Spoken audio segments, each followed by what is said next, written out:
Good morning. What's up, iCkEdMeL? How are you guys doing? I wanted to bring you guys an update with regards to yesterday, the Mississippi manhunt situation. Before we get into that, I just posted a video, Marissa Peters missing. She was found. There's an update video. It's jam-packed with details. It's about 6 minutes long. Now, somebody commented that it was a little bit rushed and confusing, and I jam-packed a lot, and I probably was talking pretty fast. I highly recommend, one, you need to subscribe, turn on the bell, all notifications so you can follow and stay up to date with all the stories and updates. Two, in the description, there is links to the various stories, because if you never heard of Gloria Alvarado, you're not going to know what I'm talking about. If you never heard of Marissa Peters, you'll just know the basic details that she went missing and now she's found, obviously.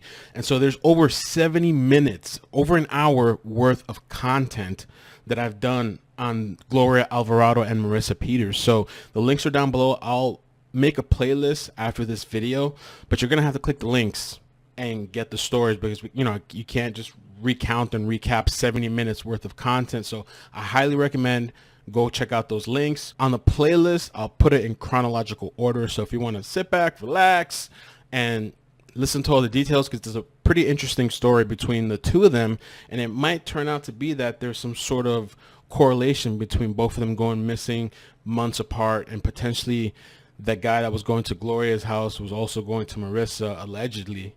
That's what I was told anyway. And so you have to check out and listen to both stories to really know what's going on. Now, with yesterday's manhunt situation, Mississippi, right?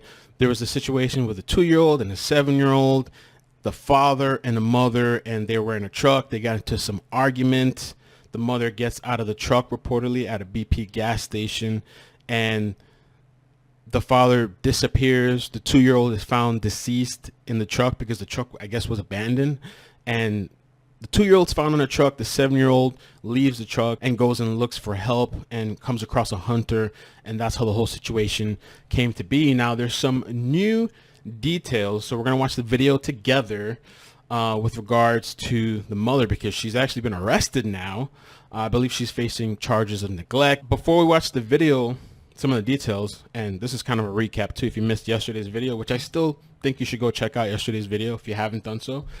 But on Thursday, James and Amy Harrison from 4745 Pond Road, Salisbury, North Carolina, were traveling through Mississippi on I-20. So a little bit of clarification on the details. With them were their 2 children, a 7-year-old boy from Amy's previous relationship, and the couple's 2-year-old daughter, according to Scott County Sheriff Mike Lee. The couple reportedly had an argument around exit 100, and Amy got out of the car, walked to a nearby gas station to call a friend from Greenville to come pick her up. Lee stated Amy called the Scott County Sheriff's Office and the Newton County Sheriff's Office Friday to report that she had not heard from her husband.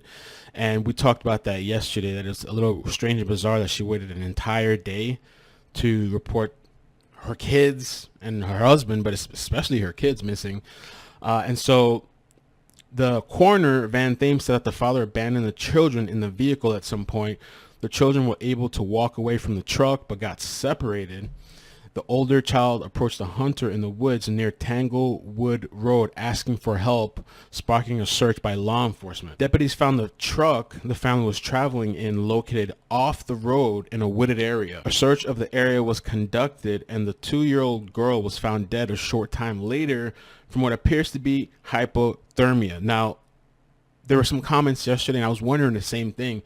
Because of the weather out there, here it's kind of hot. How does hypothermia happen? Hypothermia, from what I read, could happen from the rain too. So I don't know if it's been raining out there and like being in that cold weather. Could that be it? Because I'd have to check. You guys comment below. How does that happen in hot weather? I hear Mississippi's like 70 or I don't know what the temperature is there now. But I believe it could be possibly from rain. Or does it get colder at night? Does it get really cold at night?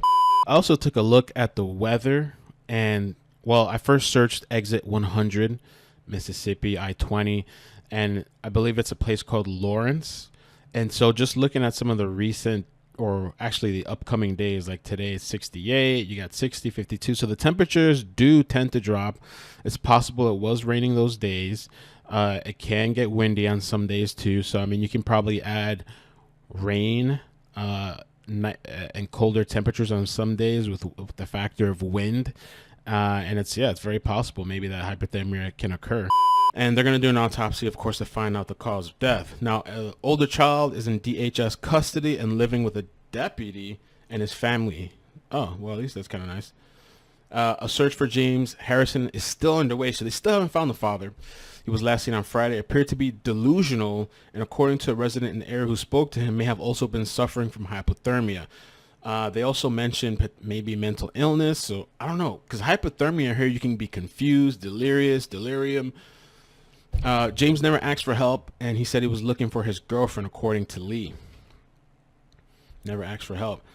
Thames said James may suffer from mental illness. He is also a type 1 diabetic and is without medicine. So I wonder if that maybe played a role in any of this. His cell phone has not been on since Thursday. Amy Harrison is in custody in Scott County Sheriff's Office for charges of child neglect. According to Thames, the mother did not report the children missing with their father for an extended period of time, and there's still an ongoing investigation with regards to the bizarre timeline of events that occurred. So, and breaking news tonight on Manhunt. Let's see here. County 16. Happening now, the search for a father after his 2-year-old was found dead in Scott County. 16 WAPT's Troy Johnson joins us with what we know about this case now. Well, Megan, Scott County deputies believe the children were abandoned. The family is not from here, but passing through from North Carolina. And deputies say James Harrison and his wife, Amy Harrison, got into an argument. They say she got out of their vehicle, leaving behind her husband and 2 children. Her 2-year-old daughter was later found dead from deputies who believe it was hypothermia. The 7-year-old was able to reach a hunter for help. Now, deputies say Amy later contacted them to report her children and husband missing. She was then taken into custody and charged with child neglect. Deputies say James Harrison was last seen Friday and appeared to be delusional. What's kind of surprising to me, too, is that there's been so many stories and cases where there's clear child neglect, where the other parent may have done something and the other parent is knowledgeable about what's going on. I mean, you could even think of Brittany Bowens and some of the damning, that's the Malia Davis story, and you're going to have to go and look it up for yourself. We're not going to recap that either right now, but the whole situation where she even admitted on video and camera, she went on television saying she knew about what was going on. And so there's situations like that where there is no charges, nothing happens. And there's situations like this, which I agree with, is some type of child neglect. I don't know exactly to what level. I think there's a lot of details still missing from the story, but it is bizarre that she waited so long to report the father of the kids, and the kids mainly. This is the most important thing, the kids. You didn't report them missing. After a child was found dead in a car. Scott County Sheriff Mike Lee confirming one child is dead, another is in state custody after being found in an abandoned truck. Deputies say the children went missing with this man right there, their father, James Harrison, Friday. Authorities are searching hundreds of acres in Scott and Newton counties and even Harrison. So I looked something up to share with you guys, and this is what I was kind of talking about a little bit earlier, and it can actually happen in hot weather. Hypothermia is a medical emergency that occurs when your body loses heat faster than it can produce heat, causing a dangerously low body temperature. Now, it says here, hypothermia strikes any time weather conditions, including rain or water temperatures, lowers a person's body core temperature below 95 degrees Fahrenheit. Because people are less likely to be prepared for cold conditions during warmer months, summertime exposure to the cold is more likely to turn into a deadly situation. Hypothermia can occur when you're exposed to cold air, water, wind, or rain. Thank you guys for watching. Thank you for all the support on the channel. Please be sure to hit like and subscribe. Turn on the bell notifications. Take care of yourself. Be safe. Peace. I see potential subscribers.